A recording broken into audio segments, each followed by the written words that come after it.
Cette semaine à l'émission. On a un gros problème là, ici. Là. Ouais, un couple de problème de batterie. Je te vois danser avec le pare-choc, t'as de l'air habitué. Oui, ça, on joue avec ça la journée longue. Tu vois une bosse là, toi? Il y en a. T'es-tu en train de te créer de la job quand il n'y en a pas? Mais c'est quand même la meilleure première voiture qu'on peut avoir.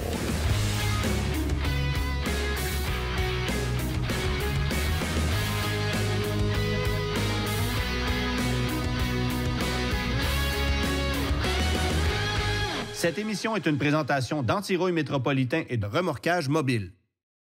Bonjour.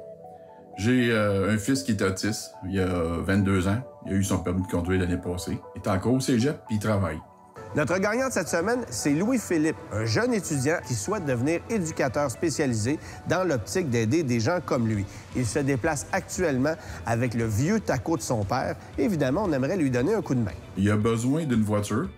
Une électrique à bas niveau, à bas millage, c'est correct pour lui parce qu'il va pas loin. Il reste tout le temps à peu près à 30 ou 40 km de la maison. Alors, c'est exactement ce qu'on va lui offrir, une voiture électrique, plus précisément une Nissan Leaf 2014.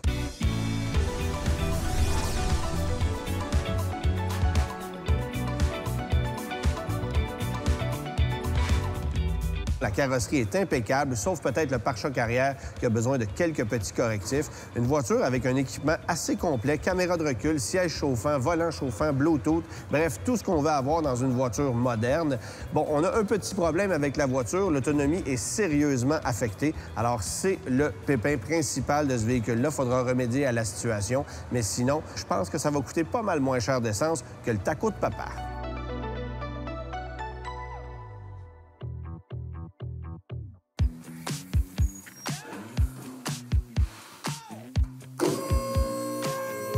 Es-tu prête, Danny? On va vérifier l'échappement.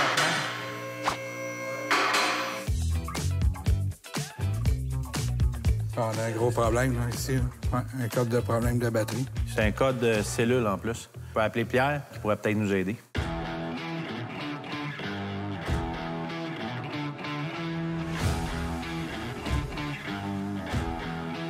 Ce qui est important, c'est la capuche.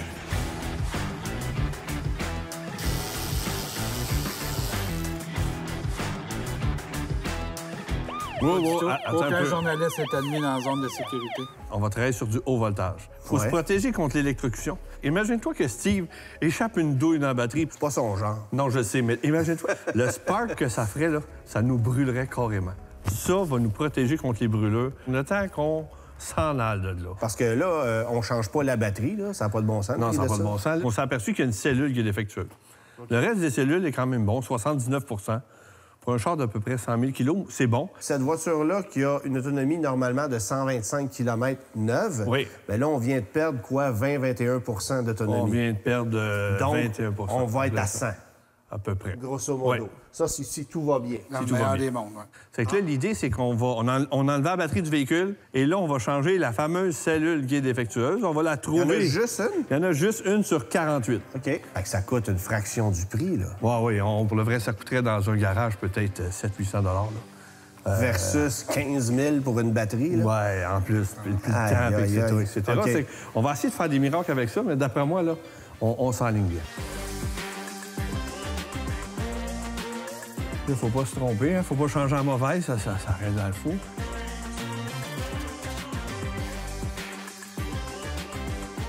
Ça, c'est une cellule. Ça, c'est un module. Ça, c'est un module, puis en réalité, il y a 4 cellules dans ce module. OK. Des cellules de ce genre-là. OK, celle-là est plus... tu vois qu'elle est moins solide, hein? Elle a gonflé un peu. Elle a un problème. Fait qu'elle est brisée, puis celle-là est normale. En plein ça. OK. Ça se vend pas, les cellules. Ça se vend en module comme ça. OK. Mais on n'aurait pas pu mettre un module neuf à 100 parce que la batterie est à 80 C'est que celle-là aurait tout le temps été plus haute que les autres. Les autres auraient traîné de la patte, ça n'aurait pas marché. Il faut trouver un module comme ça qui a à peu près la même état de santé que notre batterie qui est à 80 Pas évident. Non, c'est pas évident. C'est que, oui, on a trouvé une cellule qui est vraiment proche. Toutes les cellules doivent avoir le même voltage avant qu'on ferme la batterie. Et bien sûr, lors de recharge et de décharge, s'il y en a une, celle qu'on remplace est moins efficace que les autres, mais elle va se vider plus vite. J'aimerais ça aller te montrer c'est quoi exactement l'état de charge, l'état de santé, pour pas que tu te mélanges avec ça.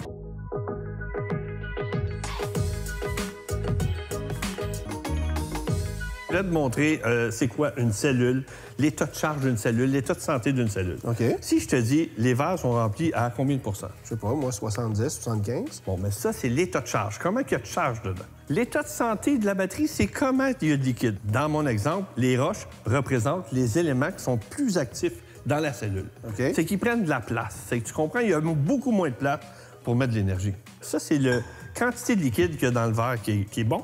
OK. La cellule qui est bonne. Et ça serait la quantité de liquide, d'énergie, qui serait dans la cellule qui n'est pas bonne.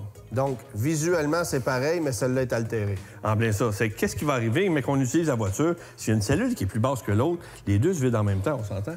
Ouais. Puis quand on va arriver en bas, mais la voiture va arrêter, même si on reste dans celle-là. C'est qu'il faut qu'il soit égal. Mais là, je te parle d'état de santé. L'état de charge, c'est juste, il y en a combien dedans? OK. Sont-ils égales? L'état de santé, c'est la quantité d'énergie qu'il y a dans la batterie. Cette batterie-là, c'est comme quelqu'un qui a fumé 50 ans. Ouais. Fait que quand il part à courir, il est plus essoufflé plus vite. Ça, c'est quelqu'un de 18-19 ans en plein état de Carrément. santé. Mais c'est carrément ça. Donc là, Pierre, la batterie est remise en place. Vous l'avez scellée, très important. Oui. Et ça fonctionne. En plein ça. Et on va pouvoir repartir avec une charge normale. Pas à 100 par contre. On n'a plus de témoins d'allumé. On est en train de charger la batterie. OK.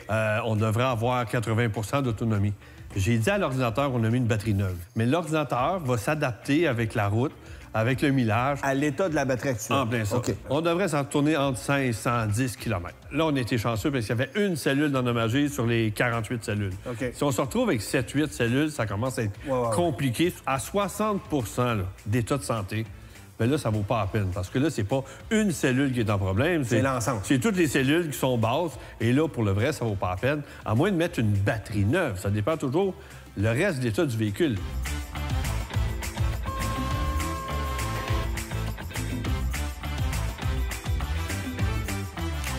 Très important pour les véhicules électriques, on ne lésine pas sur la qualité du pneu. C'est vrai pour toutes les voitures, là. Oui, mais surtout dans le cas d'un véhicule électrique. Première des choses, douceur de roulement. On veut pas des pneus à gros crampons parce que ce qu'on entend quand on roule, c'est les pneus. Oui, il n'y a Donc, pas de bruit de moteur. Oui, exactement. Donc, on va avoir ça le plus doux possible. Deuxième des choses, on a besoin d'un pneu aussi qui peut supporter le poids du véhicule. Donc, on a différentes catégories là-dedans, des pneus à cote de vitesse plus élevée ou avec la mention XL qui est Extra Load. Donc, c'est toutes des catégories de pneus qu'on peut adapter à des véhicules électriques. OK. Et puis, le troisième point, c'était quoi? On veut un pneu à faible résistance de roulement. C'est sûr que pour des pneus d'hiver, c'est pas évident, mais de plus en plus, il y a des fabricants qui adaptent des pneus d'hiver avec cette mention-là. OK. Puis là, on installe quoi? Là, pour cette voiture-là, on va installer du Yokohama S-Guard, qui est vraiment un pneu de qualité.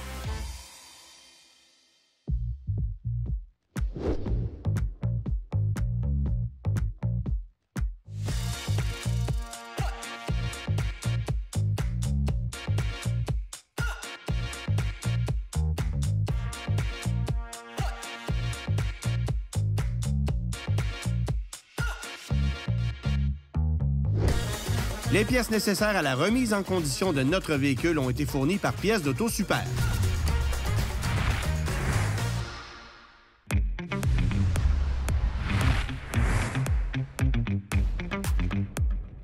Je t'amène notre Nissan Leaf aujourd'hui parce qu'il y a une réparation qui a été faite sur le pare-choc un peu douteuse. Sûrement, la personne a voulu le faire d'elle-même à la maison ou quelqu'un qui a fait ça juste pour le mettre plus esthétique possible, là. C'est sûr, pour nous autres, c'est plus coûteux réparer un bumper qui a déjà été réparé par une personne X, on le sait pas, donc on aime mieux changer le pare-choc, là, littéralement, là, de repartir à neuf. Là. Un bumper qui a été réparé d'une personne, on trouve peut-être aminci le plastique, tout, donc ça va coûter plus cher mettre un employé là-dessus à réparer que changer de pare-choc. Puis tu veux pas garantir un travail Puis on comme peut pas ça. garantir non plus, c'est impossible. OK.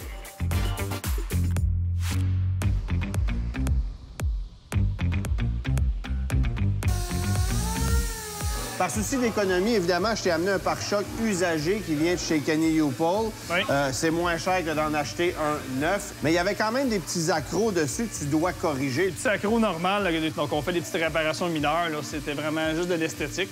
On n'a pas le souci de l'ancien bumper qui est sur le véhicule présentement. On voit qu'il y a vraiment un amas de matériel de réparation. Je te vois danser avec le pare-choc, tu as de l'air habitué. Oui, ça, on joue avec ça à journée longue. Là. Puis là, évidemment, de repeindre un pare-choc comme ça, de le préparer, de le peindre, de le réinstaller, on parle de quoi comme coût à peu près? À peu près entre 700 et 800 $ de réparation. Mis à part le coût de la pièce. À part le coût de la pièce OK. que tu nous as apporté grâce à Kenny Hopple. Excellente plug, merci. Je sais pas, c'est moi qui peux le dire, ça appartient.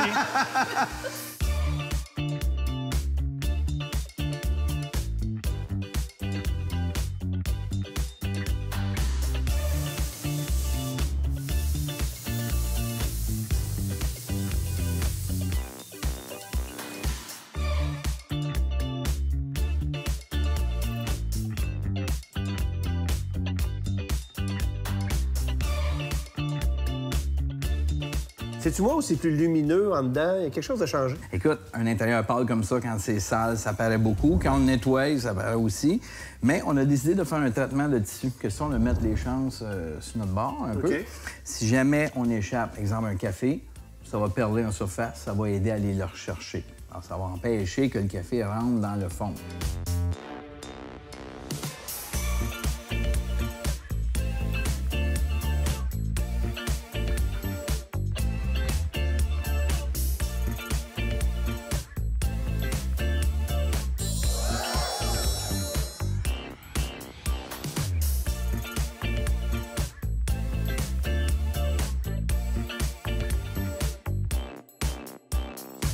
C'est quoi le char pour vrai que tu as fait dans ta vie qui a été le plus payant?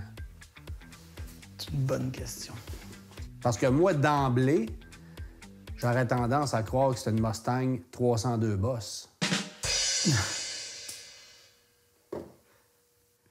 OK, oublie ça. Il m'a cassé, je sais pas quoi répondre à ça.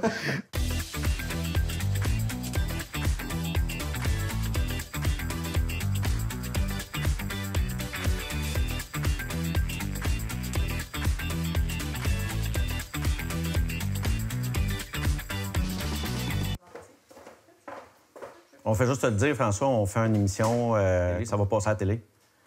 C'est ça qu'on va tourner, là. On pensait au début, Pierre, qu'on avait un pare-brise impeccable et on s'est rendu compte, au fur et à mesure que la voiture s'améliorait esthétiquement, que finalement, il y a des égratignures dans le pare-brise sévères. C'est un problème qu'on voit souvent. Les essuie-glaces mal entretenus laissent une trace en surface et les gens sont portés à remplacer le pare-brise plutôt que de le réparer. Le mythe populaire, c'est que si tu polis une vitre, tu vas changer, tu vas la déformer. Donc, tu peux pas toucher à ça. C'est sûr que ça prend les bons équipements, la bonne méthode, un bon professionnel. Puis ça permet aussi aux gens de garder leur vitre. C'est beaucoup plus écologique. Puis surtout avec toutes les caméras, maintenant, on le sait, de calibration. Réparer une vitre, que tu n'auras pas tous ces frais-là, c'est économique.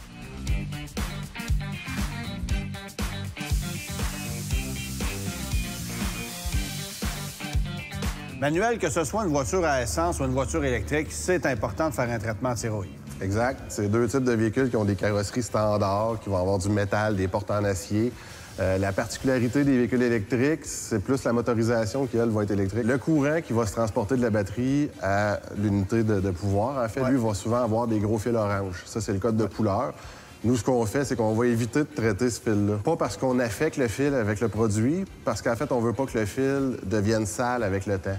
Parce que ce fil-là, il est important à savoir il est où, par exemple, les pompiers lors d'une intervention. Ils peuvent pas le couper. Là, ça pourrait déclencher un incendie. Mais notre produit en tant que tel ne fait pas réagir l'électricité. Il est dit électrique, si on veut.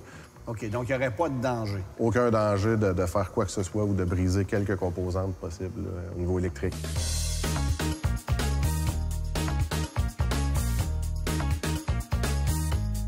André, d'ordinaire, avant de se procurer une voiture électrique, il faut s'assurer qu'on est capable de recharger la voiture à domicile. Première étape avant d'acheter une auto électrique, moi, je consulterais un électricien à savoir quelle sorte d'entrée électrique qu'on a à la maison. Si c'est seulement 100 ampères, je pense qu'on va avoir des problèmes.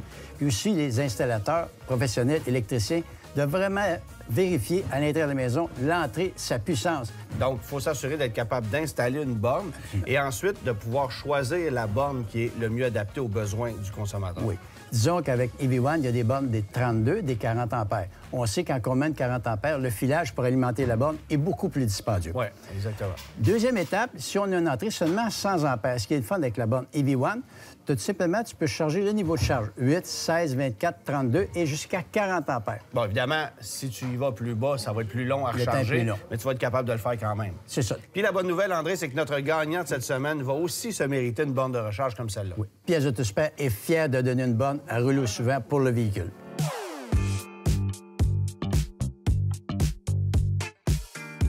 On penserait pas, Pierre, à faire évaluer une voiture comme une Nissan Leaf, mais dans le contexte actuel, et surtout en raison de sa condition, c'est doublement important de le faire. Là. Les voitures usagées électriques, il n'y en a pas beaucoup. C'est la folie, là. Ouais. Oui, puis surtout dans ces versions-là, les petites voitures économiques qui coûtent pas cher à l'achat et avec un kilométrage de beaucoup inférieur à la moyenne. Ouais. Là, il faudrait penser à les faire évaluer. Selon moi, cette voiture-là, elle vaut 16 000 Elle vaut plus que la moyenne. Il y a quelques années, on aurait payé 10 000 Maximum? Là, maximum. Ouais. Là, ça a pratiquement doublé.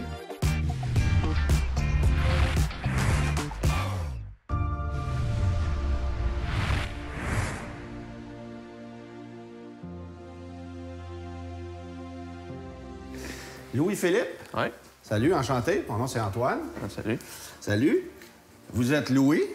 Moi, oui, Ouais, c'est ça. Oui. Mireille? Bonjour. Bonjour. Enchanté. Bonjour, enchanté. Est-ce que tu comprends pourquoi tu es ici? Je me doute un peu. Oui, OK.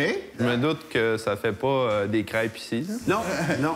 Le principe de notre émission, c'est de prendre des voitures qui sont abîmées, qui ont été négligées, et de leur donner une seconde vie. Et ton père trouvait que tu méritais de gagner. Fait que tu comprends que tu viens de gagner un véhicule.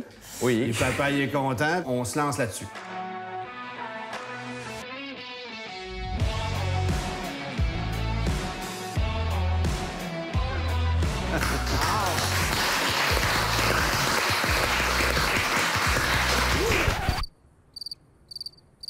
Il n'y a pas des grosses réactions, hein. Je pense pas qu'il va se mettre à pleurer ou à crier, il va regarder ton genre. Il va dire qu'il l'aime, mais il va dire, ouais, ça lui fait pas plaisir, là. Mais je te dis, les réactions, hein, mon fils, là, t'en as très peu. Louis-Philippe? Moi, comment je me sens? Ben, Ouais. je suis comme lui. J'aurais jamais pensé.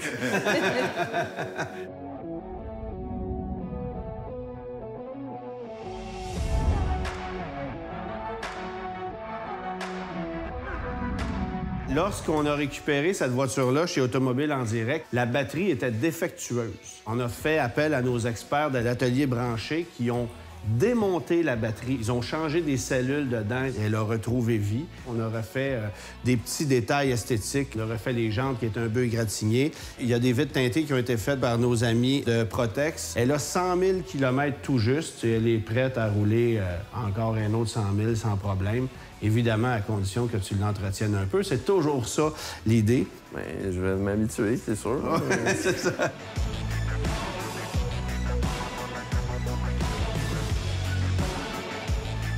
De même, là, on a vraiment l'impression que c'est la voiture dans le concessionnaire, qu'elle est vraiment pétante la couleur, mais j'aime ça.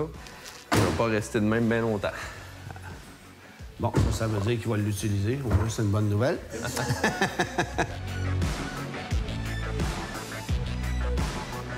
Je pensais que j'allais bien qu'on aurait une 2014. Moi, je m'attendais à un vieux modèle, les premières années. Moi, je ferai attention parce qu'il parce qu'il y a un on très inclusif, hein?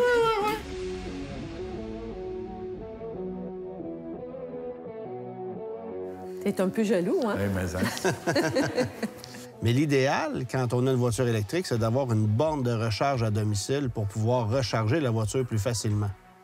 Et l'équipe de rouleau suivant est également heureux de t'offrir une borne de recharge que tu vas pouvoir installer à la maison. Utiliser ça, le 110 km d'autonomie, je vais aller narguer mes amis. Là.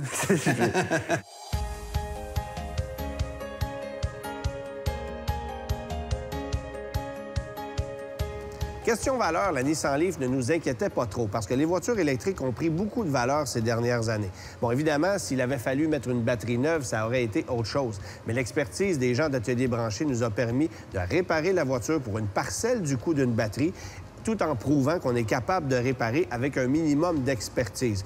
Il faut dire, par contre, qu'on a eu quelques petits pépins parce que lorsque la voiture a été réparée, bien, sur le coup, ça ne fonctionnait pas. Ça prenait de la reprogrammation, des tests, des essais routiers. Et c'est à force d'ajustement qu'on a réussi à refaire en sorte que la voiture soit finalement efficace, comme à ses premiers jours.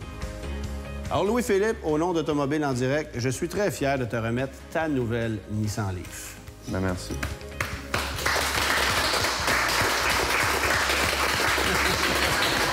Je regardais mon père en mode « Je sais pas pourquoi tu m'amènes là-bas, mais ça valait la peine. » Mais c'est quand même la meilleure première voiture qu'on peut avoir, là. Ouais. Cette émission a été rendue possible grâce à la collaboration d'Automobile en direct, d'Antirouille Métropolitain, de Pièces d'Auto Super et de Remorquage Mobile.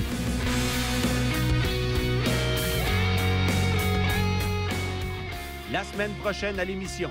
Je ne sais pas aujourd'hui si je suis gêné ou heureux de te présenter ta nouvelle voiture. On fait vraiment des belles jobs valorisantes cette année.